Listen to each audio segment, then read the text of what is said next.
आप ये बताइए कि ये फर्जी नंबर प्लेट लगा के क्यों चल रहे थे? जिस घटना दिनांक ये बता रहे हैं उस घटना दिनांक को मैं न्यायालय परिसर में उस महिला के साथ जो कुछ पत्रकारों के द्वारा अभद्रता की गई थी जिसकी कंप्लेंट फाइल करने के लिए वो गई थी और एज ए विटनेस में उसके साथ गया हुआ था और पुलिस वालों के साथ चूंकि विवाद हो गया तो वो लोग लेके गए और नंबर प्लेट बदल करके उसको लगा करके केस बना दिया मेरे खिलाफ। जी सर। प्रेजेंट एप्लीकेंट न्यायालय परिसर के बाहर टीकमगढ़ में अपनी कार में बैठा हुआ था। उसी समय पुलिस को मुखबिर से सूचना मिलती है कि इसके कार में जो नंबर प्लेट लगी हुई है वो फर्जी है। पुलिस आती है, उसको पकड़ के ले जाती है और उसके बाद 420 471 का मामला कायम होता है, जहां से उसे 41 के नोटिस पे छोड़ दिया जाता है। पुलिस इन्वेस्टिगेशन करती है, इन्वेस्टिगेशन के बाद चार्जशीट तैयार करती है और धारा 468 का इजाफा करती है। इसके बाद ये बेल एप्लीकेशन मैंने फाइल की है माननीय न्यायालय के समक्ष और वहां से खारिज होने के बाद ऑनरेबल कोर्ट के समक्ष ये एप्लीकेशन आई है। इसमें मैंने एक एप्लीकेशन आई है फाइल की लॉर्डशिप 13250। इसके पेज नंबर 4 पे एक कंप्लेंट है लॉर्डशिप। जिस घटना दिनांक ये बता रहे हैं उस घटना दिनांक को मैं न्यायालय परिसर में उस महिला के साथ जो कुछ पत्रकारों के द्वारा अभद्रता की गई थी जिसकी कंप्लेंट फाइल करने के लिए वो गई थी और एज ए विटनेस में उसके साथ गया हुआ था। नहीं, वो तो गाड़ी पे फर्जी नंबर प्लेट लगा के क्यों घूम रहे थे? सर वही मेरा निवेदन वही है। मेरा कहना यही है कि चूंकि फर्जी नंबर प्लेट मेरे द्वारा नहीं लगाई गई, उन पत्रकारों के खिलाफ जिनके खिलाफ मैं गवाह बन के गया था और आप देखिए सेम डे उसी दिन मैंने 20 तारीख को ही जो है न्यायालय में जेएमएफसी महोदय के समक्ष जहाँ पे कंप्लेंट मैडम डायरी दीजिएगा, जहाँ पे कंप्लेंट उसी दिन उस महिला के द्वारा एक कंप्लेंट फाइल की जाती है, शिकायत की जाती है कि साहब ये मेरे साथ गवाही देने आए थे, इनकी कार से मैं आई थी और पुलिस वालों के साथ चूंकि विवाद हो गया तो वो लोग लेके गए और नंबर प्लेट बदल करके उसको लगा करके केस बना दिया मेरे खिलाफ। और 420 का सर तो ऑफेंस मेड आउट नहीं हुआ चूंकि चीटिंग तो कुछ किया नहीं है प्रेजेंट एप्लीकेशन। क्यों सर? सर चीटिंग तो किसी के साथ की नहीं, चीटिंग तो किसी के साथ किया ही नहीं। क्यों नहीं हुई सर? डेफिनेशन लॉर्डशिप मैं पढ़ता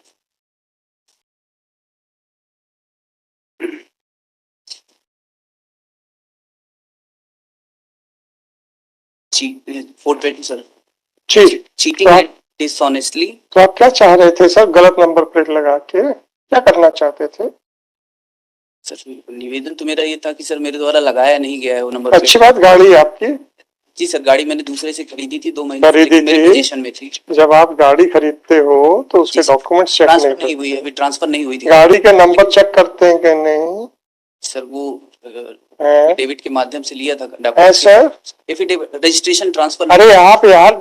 जी सर, सरकार देखिए प्रॉब्लम पता क्या है आज इस देश में, सरकार ने मेहनत करके ट्रांसपोर्ट डिपार्टमेंट की वेबसाइट अपलोड करके रखी है। जी सर, वो जानकारी ली जा सकती है। नहीं, आप लोगों को व्हाट्सएप की दुनिया से बाहर तो निकले। जी सर, तब तो इनको पता चले कि साइंस कहाँ चला गया है। कोई आपराधिक रिकॉर्ड नहीं। अरे होगा, आपने ये नहीं होगा, मुझे कोई फर्क नहीं पड़ता। आप ये बताइए कि ये फर्जी नंबर प्लेट लगा के क्यों चल रहे थे? नहीं लगाई गई थी, जो बेचा गया था तो वो वैसी नंबर से पेश की गई थी। वो उसी नंबर पे आई थी और मेरे पास वो पिछले 2 महीने से मेरे ही पोजीशन में थी, मैं उसको इस्तेमाल कर रहा था। महिला के साथ मैं आया था, पत्रकारों से विवाद हुआ था जिसके बाद जो है मुझे इस न्यायालय परिसर के बाहर से पुलिस ने उठाया और ये मामला पंजीबद्ध कर दिया। इन्वेस्टिगेशन कंप्लीट हो गई, पूरे इन्वेस्टिगेशन में मैंने पूरी तरह कोऑपरेट किया था। एल कोर्ट अब चार्जशीट फाइल होनी है, चार्जशीट फाइल होते समय मैडम इनकी हिस्ट्री क्या है? कोई रिकॉर्ड नहीं है। रिकॉर्ड तो नहीं है सर, बट उनका 27 के स्टेटमेंट में आया है कि मैडम वो ठीक है। देखिए 2 चीजें हैं जो मैं कहना चाह रहा हूँ आप दोनों से। अगर तो ये क्रिमिनल हैं तब तो इनका फर्जी नंबर प्लेट लगा के घूमने का आशय साफ साफ दिखता है। अब अगर इन्होंने आज तक आपके हिसाब से कोई क्राइम नहीं किया है तो आशय क्या है ये जरा समझ पाना मुश्किल हो रहा है। ठीक है ना? अच्छा, ये तो शासकीय मदिरा दुकान में लगी हुई है। लगी हुई वहाँ पे लगी हुई है। हाँ, इसीलिए पहले से ही वहाँ पे लगी हुई है। नहीं सर, अब समझ में आ गया क्या चक्कर है? बताना चाहिए। अब समझ में आ गया क्या चक्कर है? एप्लीकेंट का कोई आप समझ में आ गया सर? नो। अच्छा, इसमें एक चीज और देखिए सर, 420 का ऑफेंस मेट आउट नहीं होता। हाँ तो कुछ तो होगा। नहीं सर, जो धाराएं लगी हैं वो कोई मेट आउट नहीं हो रही, वही मेरा। आपने ना 482 का क्या हुआ सर? 482 तो विड्रॉ हुई थी सर। अगर धाराएं में और धाराएं नहीं बनती थी तो विड्रॉ क्यों हो गई? ट्रायल की विषय वस्तु सर। विषय वस्तु है ना। अब 438 में अपन यहाँ पे आए। अपन आ गए ना सर? जी सर। बस 439 में भी आ जाए। चार्जशीट सर कंप्लीट हो गई है, पूरे और इन्वेस्टिगेशन में मैंने कोऑपरेट किया, कहीं कोई ऐसा एलिगेशन हाँ, नहीं। 439 पे भी आ जाइए sir. 12515/2024. It is submitted by counsel for the applicant that applicant has purchased the Innova vehicle from one. Sir एक बार अगर देख ले 420 का ऑफेंस मेड आउट हो नहीं रहा है और 471 जो लगाया है वो बेलेबल ऑफेंस है सर। फोर्जरी के लिए अप टू 2 इयर्स का कन्विक्शन है। जी sir.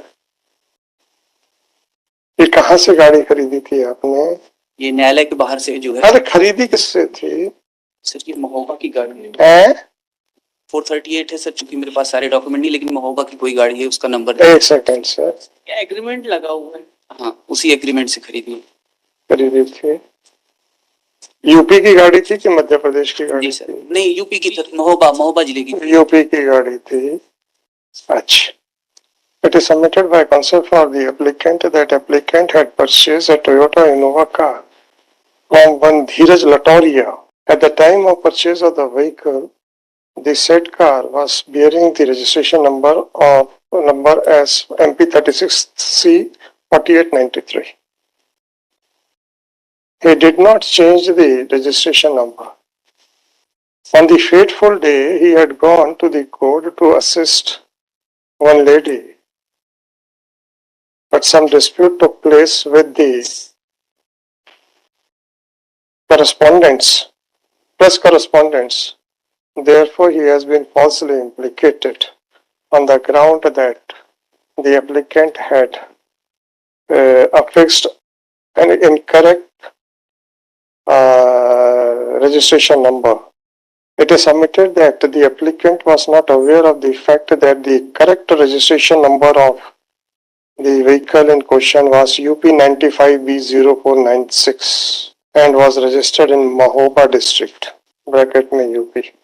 Per contra, the petition application is vehement. It is further submitted that even if the entire allegations are accepted, no offence would be made out. However, it is fairly considered that the application filed by the applicant under section 482 of CRPC for quashment of the proceedings, which was registered as MCRC number 52200/2023, has already been dismissed as withdrawn. Per contra, it is submitted by counsel for the state that the applicant, after purchasing the vehicle, had attached his vehicle with liquor contractor and had affixed a forged number mentioning MP 36C 4893, whereas on verification it was found that the said number was allotted to a Hyundai Venue car of white color. It is submitted that the original number of the car, where the Innova car, was UP 95B0946. So, considering the allegations made against the applicant, coupled with the fact that the counsel, so far as heard the legal counsel for the parties, so far as the allegation made by the applicant, so far as the defense taken by the applicant that the number plate which was affixed on the car at the time of purchase was not changed, and he was not aware that the original number of the car is UP 95B0946 is concerned, the same cannot be accepted. The informations regarding the vehicles, details vehicles is available on the website of MP Transport Department, and any person by visiting the said website can verify the details of the vehicle. Once the petitioner was full stop. The applicant, this police has also seized the affidavit of Dheeraj Latoria, which was executed by him at the time of sale of vehicle to the applicant, in which he has mentioned that he has already signed the documents for transfer of vehicle. Therefore, it is clear that if not only the applicant had an opportunity to verify from the website of Madhya Pradesh Transport Department to check the antecedents of the vehicle in question, but he must have verified from the documents which were supplied to him by the seller at the time of purchase of vehicle. Under these circumstances, where the intention of the applicant to affix a post registration number on the vehicle is not clear,